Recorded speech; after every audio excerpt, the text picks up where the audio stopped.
Good morning and welcome to Radio Friends on Wednesday, August the 15th. We're going to talk about the Small Business and Technology Development Center.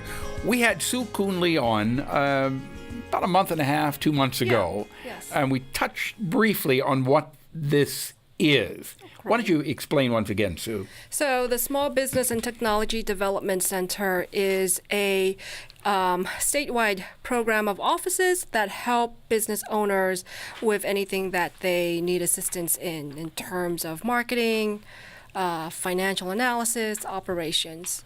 Mainly small business owners or any business owners? Most small business owners. So we'll help those who are starting out, and then we'll also help small businesses that are already established and they're looking for ways to grow or ways to evolve their business. Now, if somebody is contemplating starting a small business and they're not sure if the market will sustain it in our area, can they come to you with their plans and say, is this going to be a viable operation for me or not? Yes, so we can review business plans if they already have one and then do some more research to help them understand the market that they are targeting. We can also give them the tools to create a business plan, and again, we'll provide the research support to help them with parts of it, such as what's the market, what's the profile, what's the revenue potential. Really? So if I decided I wanted to start a donut business. Yes. And I came to you and I said, Sue, I want to have a donut business out on Highway 63 and I'm going to put it here. And what's the traffic going to be like? Am I going to get people in there or am I just barking up a tree? We can provide you that data. If you let us know the location that you're interested in, we can then pull that data to say, okay, here's the traffic information, the drive-by information of within 15 minutes, within 30 minutes. Here's the demographics of that. And then radius. do you give advice on how they need to advertise for it? We can also talk about marketing strategy. What are their options? Is it social media, more traditional media? Wow. Yeah. Okay, and is there a charge for this? It is at no cost to our clients.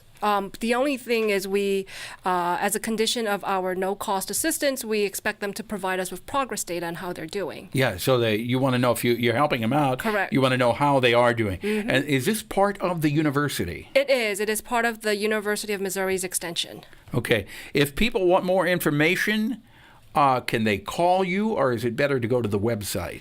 It's better to go to the website because we have a lot of information out there that will pretty much help them focus on what kind of assistance they're looking for. This really is amazing, and it is such an asset to our community.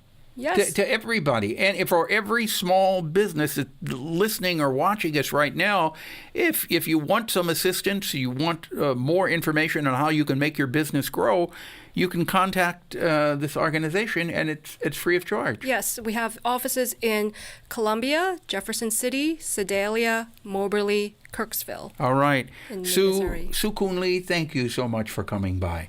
Pleasure visiting, and please come back again. Oh, thank you very much. Okay. Now, if you want more information about this, you can. The best thing to do is, she said, go to the website. It is MissouriBusiness.net. And is that right? MissouriBusiness.net. There's no charge. Get all the information you need, and they will help you out if you're planning to start your own business, or if you got one and you just need a little assistance.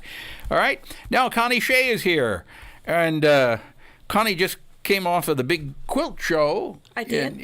I'm wearing a different hat today, Dale. Yeah, you did. Well, first of all, before we get into the Fall Folk Festival, how'd the quilt show go? It was wonderful. It was spectacular. In Fayette. We had over 200 quilts, and we had a large crowd, and it just was absolutely gorgeous. Yeah, now if you're watching us on the line or on television, we got beautiful pictures here, Connie. Yes. Over 200 quilts Over in the 200. sanctuary of the church. We had 30 of our quilts of valor, which are all red, white, and blue, in one whole corner of the church that made an outstanding display. Yeah. I know I didn't make it. We didn't make it up this year, but in the past we've been there, and it really is very inspirational. It's gorgeous. We missed I watched for you, and we missed you. Yeah, well, I didn't make it this year, but I will try and our very best next year. First Saturday in August. All right. And we're already on the calendar. Okay. All right. Now, the hat she's got on today is for the 16th annual Fall Folk Festival, which is on Labor Day. Labor Day, September the 3rd.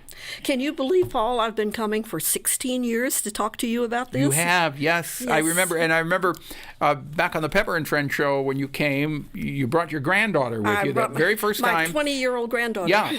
And what was she, about 4 years old at that time? Yeah. And you brought a little chicken that it was a wooden. Yes, it would turn around and the chickens would peck the corn. Right, and yes. I've still got that. Great. Every time I play with that little toy, I think of you. Well, thank you. The gentleman, that was one of our most popular crafters, and the gentleman that made that, unfortunately, has passed away, and so we don't have that anymore. But he was wonderful. The things he made. Now, if you come out to the Fall Folk Festival, you're kind of out in the woods here, aren't you? We're way back in the, use a native term, way back in the boonies. Yeah, at the Boonslick State Historical Site. It's maintained by the Missouri State Parks Department, and they do a fantastic job. There's no electricity or running water, so we call it a step back in time. It's where Daniel Boone's sons used to mine salt, which was a very lucrative business back in the 1800s. Yeah. And so our whole premise behind this is to educate younger people today on what life was like back in the 1800s. That was a very thriving village back in those days. And so we have all the 19th century crafters that we can round up.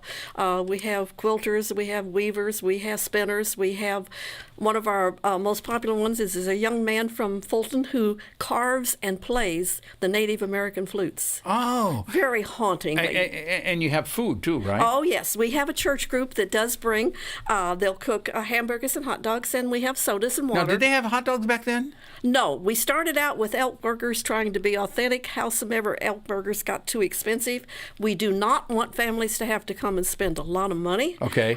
We want families to come and bring the children, and no cost to come. If they don't eat or drink or buy anything from the crafters, it doesn't cost. It's free. It's all free. Okay, and so the only thing that's not authentic will be the hamburgers and hot dogs. And the sodas. And the sodas. And okay. the sodas. Okay. Yeah, and the but sodas. it is but something else that's authentic. I know you're very excited about.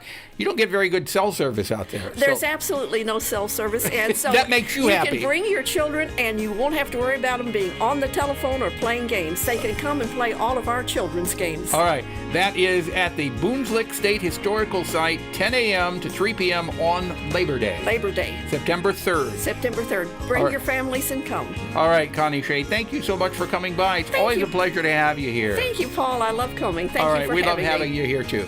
PepperPMissouri.edu. Drop me an email.